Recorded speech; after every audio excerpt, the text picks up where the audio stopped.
juridique de Nestlé. Brabeck, Darrois, Macron, tout ce petit monde se connaissait de la commission Attali de 2007. Dans l'excitation de conclure le plus gros deal de sa carrière, Emmanuel Macron aurait déclaré à l'un de ses proches: «J'ai le week-end pour convaincre Nestlé de remonter le prix. Si j'y arrive, je suis riche.» Le deal du siècle est bien conclu, sauf que pour cette opération, Macron n'aurait rien touché.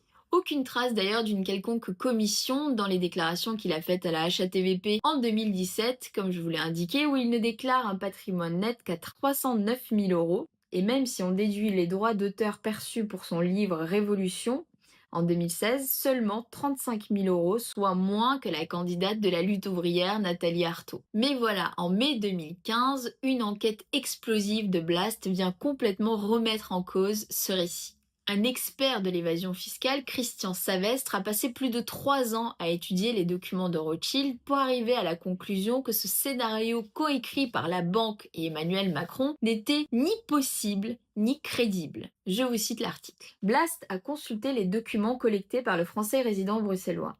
Ces investigations, dont nous avons vérifié la pertinence, aboutissent à un constat vertigineux. Le mystère des millions envolés d'Emmanuel Macron ne se chiffre pas à 2 à 3 millions d'euros, comme tout le monde a pu le croire et l'écrire ces dernières années, mais probablement au double, 6 ou 7 millions d'euros au bas mot ainsi évaporés. Formulé autrement, tous ceux qui se sont penchés sur le sujet n'ont pas regardé au bon endroit ni au bon moment. Alors officiellement, Emmanuel Macron n'aurait absolument rien touché pour cet accord car il serait parti avant la conclusion officielle de l'accord Nestlé-Pfizer pour aller rejoindre François Hollande. Christian Savestre lui propose 3 hypothèses. Première hypothèse, Macron aurait renoncé volontairement à son bonus, estimé à 3,4 millions d'euros, par respect des règles comptables internes de Rothschild. Il aurait donc travaillé sans en tirer les gains habituellement associés à une telle opération. Deuxième hypothèse, il aurait été payé par anticipation, c'est-à-dire avant que l'opération soit finalisée. Mais cela poserait question. Pourquoi ses revenus en 2012 sont-ils si faibles, alors que Rothschild est connu pour bien rémunérer ce genre de transactions?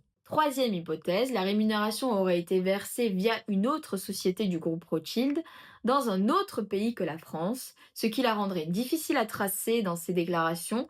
Sur cette possibilité, l'Élysée répond ne pas comprendre de quoi